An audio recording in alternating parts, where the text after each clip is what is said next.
வணக்கம். இன்றைக்கி நம்ம பார்க்க போகிற சமையல் என்னென்னு பார்த்திங்கன்னா, ஒரு அருமையான வாழைக்காய் மசாலா பொரியல் எப்படி செய்யலாங்கிறத பார்க்கலாம். ரொம்ப ஈஸியாக இருக்கும், டேஸ்ட்டாகவும் இருக்கும். இந்த வாழைக்காய் பொரியல் சாம்பார் சாதம், ரசம், புளிக்குழம்பு, காரக்குழம்பு எல்லாத்துக்குமே சூப்பராக இருக்கும். எப்பயும் போல் பண்ணாமல் கொஞ்சம் டிஃப்ரெண்ட்டாக இது மாதிரி செஞ்சு பாருங்கள். ஸோ வாங்க இந்த அருமையான வாழைக்காய் மசாலா பொரியல் எப்படி செய்யலாங்கிறத பார்க்கலாம். இப்போ ஒரு கடாயில் தண்ணி வந்து நல்லா கொதிக்குது. மீடியம் சைஸாக ஒரு 4 வாழைக்காய் எடுத்திருக்கேன். இந்த மாதிரி நீளமாக கட் பண்ணிக்கோங்க. கட் பண்ணிட்டு தண்ணிக்குள்ளே போட்டு வச்சுருக்கேன். இப்போ அதை வந்து எடுத்து இந்த சுடு தண்ணியில் சேர்த்துக்கலாம்.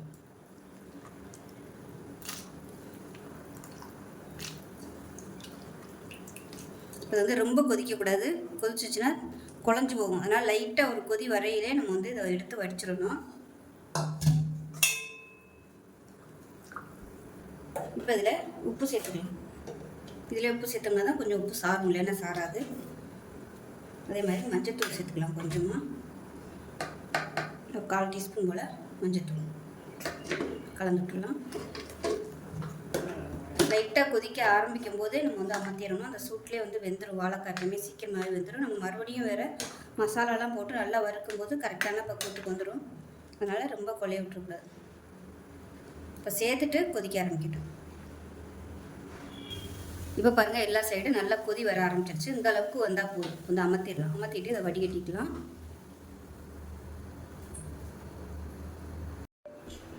இப்போ இதை வடிச்சிடலாம். அதே தண்ணியிலே வச்சிட்டிங்கன்னா உங்களுக்கு வாழைக்காய் குழஞ்சி போகும். அதனால் வடிச்சிட்டு வேறு பாத்திரத்துக்கு மாற்றிடணும். இப்படியே இருக்கட்டும். இப்போ இந்த வாழைக்காய் பொரியலுக்கு ஒரு மசாலா ரெடி பண்ணிக்கலாம். இப்போ இதில் வந்து ஒரு 7 வரமிளகாய் சேர்த்துக்கலாம். இது வந்து குட்டி வரமிளகா பாருங்கள், குண்டு மிளகா. அது கூடவே ஒரு 7-8 பல் பூண்டு சேர்த்துக்கலாம். ஒரு சின்னதாக ஒரு 2-3 துண்டு பட்டை, 3 கிராம்பு சேர்த்துக்கலாம்.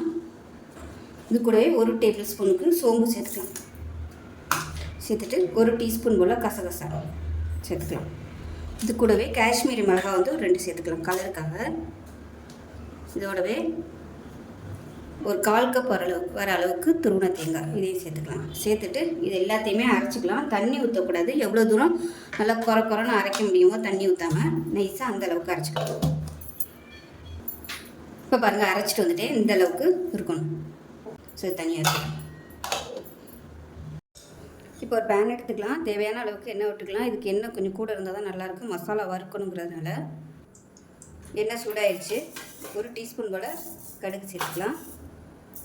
1 டீஸ்பூன் சோம்பு சேர்த்துக்கலாம். கொஞ்சமாக கருவேப்பிலை சேர்த்துக்கலாம்.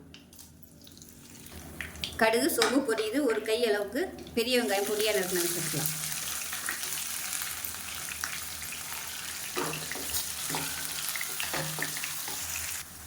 இப்போ அதில் ஒரு 1/4 டீஸ்பூன் போல் இஞ்சி பூண்டு சேர்த்துக்கலாம். பூண்டு வந்து அதில் சேர்த்துருக்கோம். சும்மா ஃப்ளேவருக்காக மட்டும்தான். நான் வந்து இஞ்சி பூண்டு பேஸ்ட்டாக அரைச்சதுனால இஞ்சி இல்லை, அதுக்காக நான் இஞ்சி பூண்டு பேஸ்ட்டாக சேர்த்துருக்கேன். உங்கள்கிட்ட இஞ்சி துண்டு இருந்துச்சுன்னா நீங்கள் மசாலா அரைக்கையிலே பூண்டும் இஞ்சியும் சேர்த்து அரைச்சிக்கோங்க.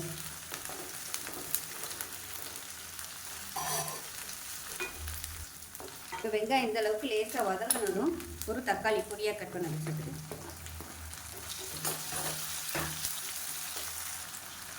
இப்போ இந்த மசாலாவுக்கு தேவையான உப்பு சேர்த்துக்கலாம். வாழைக்காய் உப்பு சேர்த்துருக்கோம், அதனால் உப்பு வந்து கொஞ்சமாக சேர்த்துக்கணும்.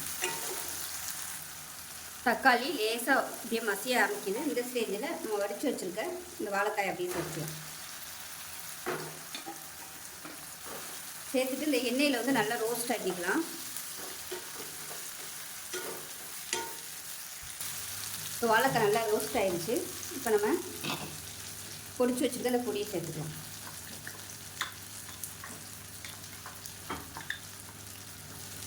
சேர்த்துட்டு நல்லா வறுத்துக்கலாம்.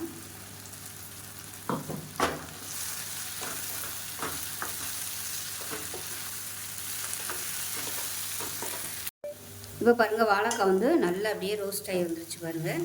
அவ்வளோதான். இப்போ வந்து அமர்த்திடலாம். இப்போ மேலாப்பில் கொத்தமல்லி எல்லாம் சேர்த்துட்டு அமர்த்திடலாம். ஒரு பரட்டு விட்டுடலாம். சூப்பரான வாழைக்காய் மசாலா பொரியல் ரெடி ஆயிடுச்சு. ஸோ இது வந்து காரக்குழம்பு, ரசம் இதுக்கெலாம் சூப்பராக இருக்கும். காரம் வந்து உங்களோட விருப்பத்துக்கு தகுந்த மாதிரி கூடவோ குறைச்சோ சேர்த்துக்கோங்க. நான் வந்து அளவாக தான் சேர்த்துருக்கேன். காரம் வந்து இது கொஞ்சம் மைல்டாக தான் இருக்குது. ஏன்னா நான் வந்து இன்றைக்கி புளிக்குழம்பு வச்சுருக்கிறதுனால இது கொஞ்சம் காரம் கம்மியாக வச்சுருக்கேன். காரம் வந்து அதிகமாக வைக்க வேணாமே அப்படின்ட்டு. ஏன்னா அது காரமாக இருக்கும், அப்புறம் இதுவும் காரமாக இருந்துச்சுன்னா நல்லா இருக்காது. அதனால காரம் வந்து நான் கம்மியாக வச்சுருக்கேன். உங்களோட விருப்பத்துக்கு தகுந்த மாதிரி நீங்கள் காரம் சேர்த்துக்கோங்க. ஸோ டேஸ்ட்டு சூப்பராக இருக்கும். செஞ்சு பாருங்கள். செஞ்சு பார்த்துட்டு எப்படி வந்துச்சுங்கிறத சொல்லுங்கள். வீடியோ பிடிச்சிச்சின்னா லைக் பண்ணுங்கள், கமெண்ட் பண்ணுங்கள், சேனலை சப்ஸ்கிரைப் பண்ணுங்கள், பக்கத்தில் பெல் பட்டனையும் ப்ரெஸ் பண்ணுங்கள். நன்றி.